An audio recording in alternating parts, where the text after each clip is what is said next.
selamat pagi. Selamat pagi. Terima kasih ya Febri karena sudah bersedia di sesi counseling hari ini. Nah, gimana nih tadi kesininya Febri naik apa? Tadi dari rumah sih Kak, naik motor. Oh, sendiri? Iya, Bawa sendiri. Oke, gimana nih tadi di jalan? Apakah panas atau lancar, macet? Tadi di jalan, alhamdulillah sih Kak lancar. Alhamdulillah ya kalau misalnya begitu. Oh iya Febri, bagaimana Febri sudah pernah melakukan sesi counseling atau belum? Eh, Belum pernah sih Kak, makanya aku gugup sekarang. Oh, jadi ini yang pertama kali ya? Febri santai aja ya, ini relax aja. Bagaimana nih duduknya? Ataukah sudah nyaman, udah relax?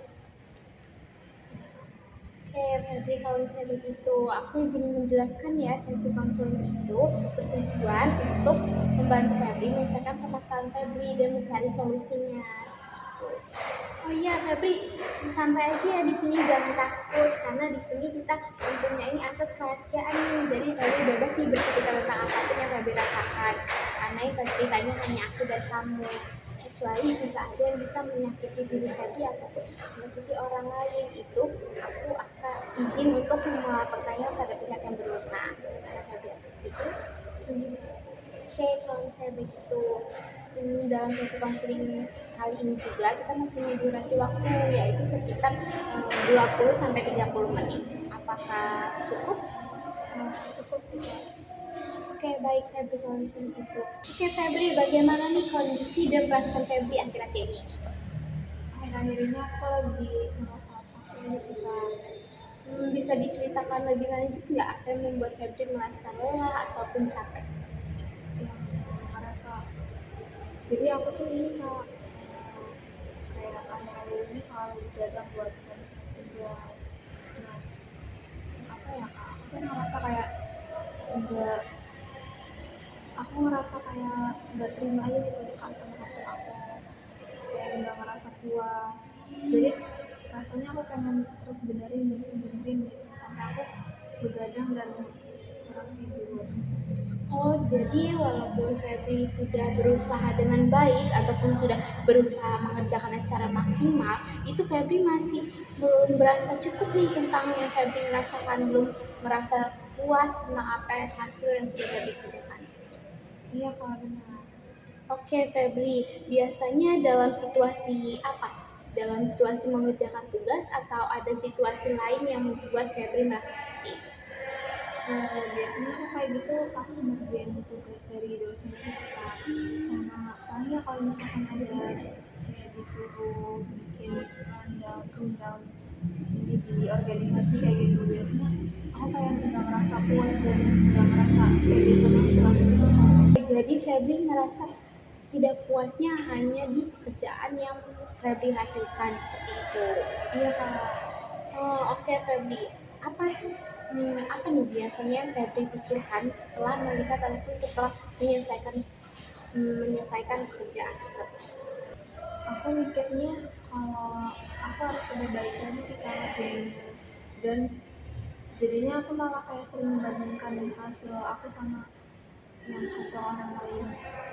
Oke, jadi rasa tidak puas itu membuat Febri membandingkan nih hasil hasil pekerjaan Febri dengan hasil orang lain, membuat Febri menjadi kayak gitu itu membuat Febri menjadi ragu nih ya, apakah sebenarnya benar atau salah nih pekerjaan aku kok nggak sama nih sama punya orang lain seperti itu. Iya Kak. Oke, baik Febri. Bagaimana nih perasaan Febri ketika membandingkan diri dengan orang lain? Aku ngerasanya aku nggak lebih baik dari orang lain sih Kak.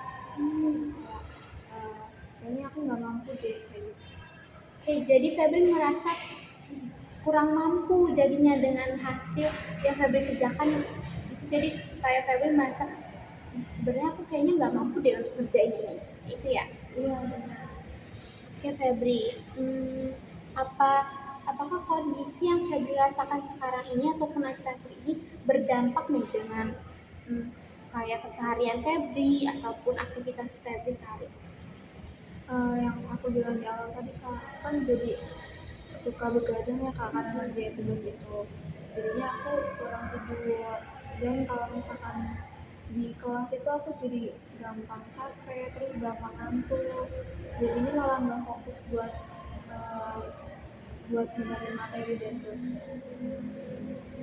Hal itu membuat Febri merasa tidak fokus untuk mendengarkan materi dari dosennya. Iya kak.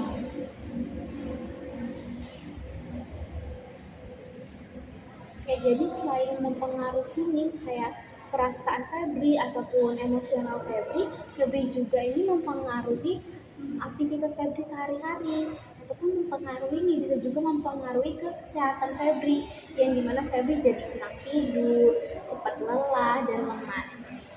Iya. Di sini aku izin untuk menyimpulkan nih perasaan Febri akhir-akhir ini. Nah, jadi di sini terlihat bahwa perasaan tidak pernah puas terhadap diri sendiri itu tidak hanya berdampak pada satu aspek saja, tetapi berdampak pada aspek emosional yang dimana Febri ini sering merasa kecewa terhadap diri Febri sendiri dan sulit untuk merasa bangga atas pencapaian apa yang Febri lakukan. Selanjutnya pada aspek fisik, Febri juga merasa terkadang cepat lelah, cepat lemas, badannya seperti itu. Dan aspek kesehatan juga Febri menurun nih karena seperti Febri ceritakan di awal, bagaimana Febri ini sering bergadang untuk mengerjakan tugasnya. Dan pada aspek sosial, Febri ini sering membandingkan nih hasil pekerjaan Febri terhadap hasil pekerjaan teman Febri. Jadi Febri membandingkan diri Febri terhadap orang lain seperti itu. Yang dimana selanjutnya pada aspek akademik, Febri menjadi kurang fokus untuk mendengarkan materi dari dosen dan sulit untuk fokus karena seperti yang di awal tadi ya, Febri merasa ngantuk, lelah, seperti itu. Nah, Febri juga menjadi sulit untuk bersyukur nih terhadap apa yang sudah Febri lakukan, terhadap pencapaian yang sudah Febri lakukan, di mana Febri tidak seperti yang aku bilang tidak merasa bangga ataupun tidak merasa bersyukur, yang ada Febri malah membandingkan diri Febri terhadap hasil pekerjaan orang lain. Bagaimana nih Febri dari hasil yang aku simpulkan, apakah menurut Febri sudah sesuai dengan yang Febri rasakan? Sesuai sih kak, dan ternyata dari hasil aku begadang dan terus-terusan ngerjain tugas sehingga puasan hasil aku ternyata berdampak sama semua aspek itu ya kak. Jadi Iya Febri, betul. Tidak hanya aspek yang terlihat saja kalau misalnya Febri terlihat kayak kurang puas gitu, tetapi itu malah membuat aspek tidak ada keseimbangan nih di dalam diri Febri. Febri merasa lelah, Febri merasa kurang puas dan minder terhadap yang lain seperti itu. Jadi ada di diri Febri ini ada aspek kesejahteraan yang belum seimbang nih, sehingga membuat Febri ini sulit merasakan kepuasan dalam diri Febri. oh jadi gitu ya kak, ternyata aku baru sadar sekarang sih. Betul Febri. Nah, menurut Febri nih, apa yang bisa Febri lakukan untuk membantu diri sendiri agar tidak terlalu fokus pada kekurangan? Mungkin aku bisa mulai menghargai hasil usaha aku sendiri sih. Oke, itu bagus banget ya Febri karena kita kita emang harus menghargai apapun yang kita kerjakan walaupun itu kurang memuaskan ataupun itu gagal, tapi kita harus menghargai ini karena ada proses ataupun ada hasil yang telah kita kerjakan. Apakah ada nih langkah lain selain Febri ingin harus menghargai diri Febri terlebih dahulu, hasil Febri terlebih dahulu? Mungkin aku juga mulai mengurangi membandingkan diri aku sama orang lain sih, dan mungkin aku bakal ini sih kak, kayak journaling tentang keberhasilan pencapaian aku walaupun sekecil apapun gitu. Oh, bagus banget ya Febri, kamu sudah mempunyai langkah yang sangat bagus ya untuk menghargai diri kamu, tidak membandingkan diri kamu terhadap orang lain, dan terakhir kamu bisa journaling aktivitas harian kamu. Setelah beraktivitas kamu bisa nih menceritakan kayak aku sudah berhasil nih dapat ini, aku hari ini seperti itu. Oh iya, kalau aku boleh saran nih, Febri juga bisa nih melatih untuk menuliskan 3 hal positif di jurnal Febri, menuliskan 3 hal positif yang Febri berhasil lakukan setiap harinya.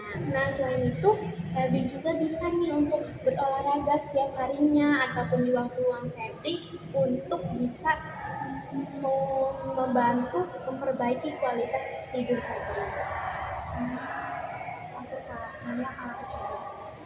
Karena dengan begitu perhatian Febri ini tidak hanya tertuju pada kekurangan Febri. Febri tidak hanya melingkupi tentang kayak aku kurang mampu dan lain-lain. Febri bisa fokus pada pencapaian-pencapaian kecil Febri nih. Jadi Febri bisa kayak membuat diri Febri lebih dihargai oleh diri Febri sendiri.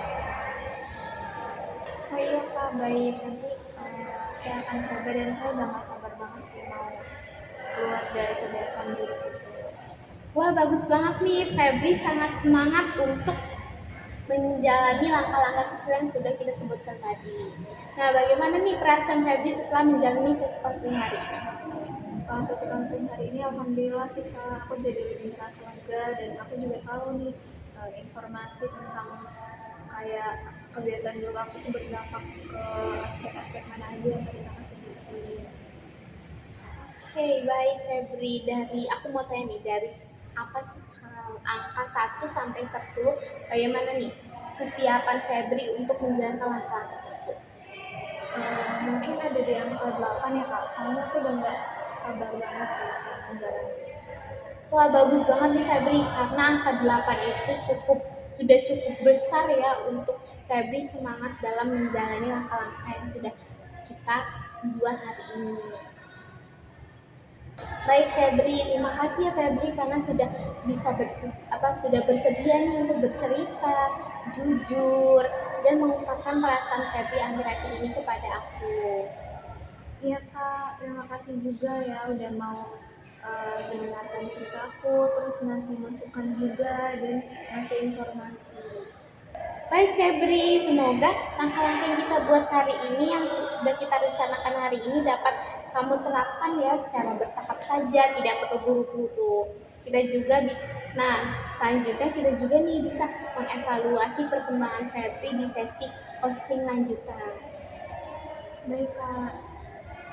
Oke, baik Febri, sampai jumpa untuk di sesi counseling lanjutan kita ya. Baik kak, terima kasih. Aku pamit ya kak. Iya.